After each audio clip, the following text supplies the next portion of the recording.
ತಮಿಳುನಾಡಲ್ಲಿ ರಾಸಾಯನಿಕಯುಕ್ತ ತೆಂಗು ಕರಾವಳಿ ಭಾಗಕ್ಕೆ ಆಮದಾಗ್ತಾ ಇದೆ. ಕೇರಳ ಆ ತೆಂಗಿನಕಾಯಿಯನ್ನು ನಿಷೇಧಿಸಿದೆ.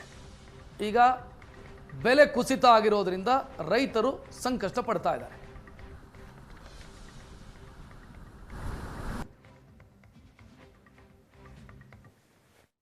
ಕರಾವಳಿಯ ಪ್ರಮುಖ ವಾಣಿಜ್ಯ ಬೆಳೆಗಳಲ್ಲಿ ತೆಂಗಿನಕಾಯಿ ಕೂಡ ಒಂದು. ಅಡಿಕೆ ಮತ್ತು ತೆಂಗು ಕರಾವಳಿಯ ಒಂದು ವಾಣಿಜ್ಯ ಬೆಳೆಯಾಗಿ ಕೃಷಿಕರನ್ನು ಕೈ ಹಿಡಿದಂಥ ಬೆಳೆಗಳು ಅಂತಲೇ ಹೇಳಬಹುದು. ಒಂದು ಹಂತದಲ್ಲಿ ತೆಂಗಿನ ದರ ಅನ್ನುವಂಥದ್ದು ಮುಗಿಲು ಮುಟ್ಟಿತ್ತು. ಸ್ವಲ್ಪ ಅದರ ಲಾಭ ರೈತರಿಗೂ ಕೂಡ ಸಿಕ್ಕಿತ್ತು. ಆದರೆ ಈಗ ನಾವು ನೋಡೋದಾದರೆ ತೆಂಗಿನ ದರ ಅನ್ನುವಂಥದ್ದು ಕರಾವಳಿ ಭಾಗದಲ್ಲಿ ಸಂಪೂರ್ಣ ಕುಸಿತ ಕಂಡಿದೆ. ಸುಮಾರು ಕಳೆದ ಸೀಸನ್ನಲ್ಲಿ ಕೆಲವು ಸಂದರ್ಭಗಳಲ್ಲಿ ಪ್ರಾಕೃತಿಕ ವಿಕೋಪ ಮತ್ತು ಬೇರೆ ಬೇರೆ ಕಾರಣಗಳಿಗೆ 75, 80, 90 ರೂಪಾಯಿ ಪ್ರತಿ ಕೆಜಿಗೂ ದರ ಇದ್ದದ್ದನ್ನು ನಾವು ಗಮನಿಸಿದ್ದೆವು. ಆ ನಂತರದಲ್ಲಿ ಒಂದು ಸ್ಟ್ಯಾಗ್ನೆಂಟ್ ಆಗಿ ಒಂದೇ ರೀತಿಯ ದರ 60, 65 ರೂಪಾಯಿಯವರೆಗೆ ಬಂದು ನಿಂತಿತ್ತು. 50 ರೂಪಾಯಿಗಿಂತ ಕಡಿಮೆ ಬಂದದ್ದೇ ಇಲ್ಲ. ಆದರೆ ಇತ್ತೀಚಿನ ಕೆಲವು ದಿನಗಳನ್ನು ನಾವು ಗಮನಿಸೋದಾದರೆ 40, 55, 50, 45, ಕೆಲವು ಕಡೆಗಳಲ್ಲಿ ಕಾಸರಗೋಡಿನಿಂದ ನಮ್ಮ ಕರಾವಳಿಯನ್ನು ತೆಗೆದುಕೊಳ್ಳೋದಾದರೆ 40 ರೂಪಾಯಿ ಪ್ರತಿ ಕೆಜಿಯೂ ಕೂಡ ಇಳಿಕೆ ಆಗಿರುವಂಥದ್ದು ಒಂದು ರೀತಿಯಲ್ಲಿ ಬೆಳೆಗಾರರಿಗೆ ಸಮಸ್ಯೆ ಉಂಟಾಗಿದೆ. ಗ್ರಾಹಕರಿಗೆ ಇದರ ನೇರ ಪ್ರಯೋಜನ ಸಿಗುತ್ತಾ ಕೇಳಿದರೆ ಇಲ್ಲ.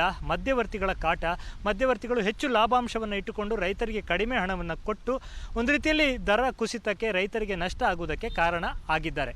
ಇದು ಒಂದು ಗಂಭೀರ ಸಮಸ್ಯೆ. ಆದರೆ ಈ ದರ ಇಳಿಕೆಗೆ ಇನ್ನೊಂದು ಪ್ರಮುಖ ಕಾರಣ ಬೇರೆ ರಾಜ್ಯಗಳಿಂದ ಬರ್ತಾ ಇರುವಂಥ ತೆಂಗಿನಕಾಯಿ, ಅದರಲ್ಲೂ ಮುಖ್ಯವಾಗಿ ರಾಸಾಯನಿಕ ಯುಕ್ತ ತೆಂಗಿನಕಾಯಿ ತಮಿಳುನಾಡಿನಿಂದ ಬರ್ತಾ ಇದೆ ಅನ್ನುವಂಥದ್ದು ಆತಂಕಕ್ಕೆ ಕಾರಣ ಆಗಿದೆ. ಇದು ಕೇವಲ ರೈತರ ಆತಂಕ ಅಲ್ಲ. ಈ ರೀತಿಯ ತೆಂಗು ಬರ್ತಾ ಇದೆ ಅಂದರೆ ಅದು ಗ್ರಾಹಕರಿಗೂ ಕೂಡ ಆತಂಕಕ್ಕೆ ಕಾರಣ ಆಗುವಂಥ ಅಂಶ. ನಮ್ಮ ಈ ಕರ್ನಾಟಕ ಕರಾವಳಿಯ ತೆಂಗಿನ ದರ ಅನ್ನುವಂಥದ್ದು ಕುಸಿತ ಕಾಣ್ತಾ ಇದೆ.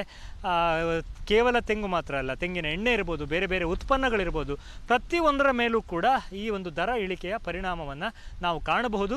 ಇದು ಯುದ್ಧದ ಒಂದು ರೀತಿಯ ಮಧ್ಯಪ್ರಾಚ್ಯ ಯುದ್ಧದ ಪರೋಕ್ಷ ಪರಿಣಾಮಗಳು ಕೂಡ ಅಂತಾರಾಷ್ಟ್ರೀಯ ಮಾರುಕಟ್ಟೆಯಲ್ಲಿ ಒಂದು ಈ ತೆಂಗಿನ ಬೆಳೆಯ ಮೇಲೆ ಪರಿಣಾಮವನ್ನು ಉಂಟು ಮಾಡಿದೆ.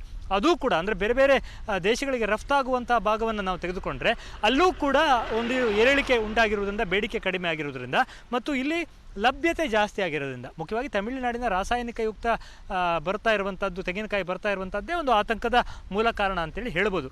ಕೇರಳ ರಾಜ್ಯದಲ್ಲಿ ಇದೇ ರೀತಿ ಆದ ಕಾರಣಕ್ಕೆ ತಮಿಳುನಾಡಿನಿಂದ ಬರುವಂಥ ರಾಸಾಯನಿಕ ಯುಕ್ತ ತೆಂಗಿನನ್ನು ಕಂಪ್ಲೀಟಲ್ಲಿ ಬ್ಯಾನ್ ಮಾಡಿಬಿಟ್ಟಿದ್ದಾರೆ. ಸೊ ಆ ರೀತಿಯ ಬ್ಯಾನ್ ನಮ್ಮ ಕರ್ನಾಟಕದಲ್ಲೂ ಆಗಬೇಕು ಅನ್ನುವಂಥದ್ದು ತೆಂಗು ಬೆಳೆಗಾರರ ಒಂದು ಬೇಡಿಕೆ.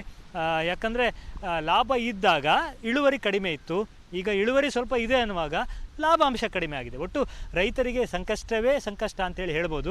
ಇನ್ನು ಮಳೆಗಾಲ ಆರಂಭ ಆಗುತ್ತೆ, ಆಗ ಇಳುವರಿ ಸಹಜವಾಗಿಯೇ ಕಡಿಮೆ ಆಗುತ್ತೆ.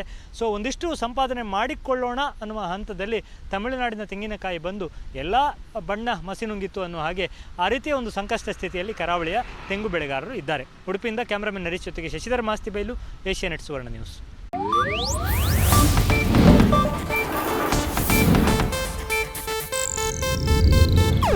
ಇದು ಏಷ್ಯಾನೆಟ್ ನ್ಯೂಸ್ ನೆಟ್ವರ್ಕ್ ಪ್ರಸ್ತುತಿ.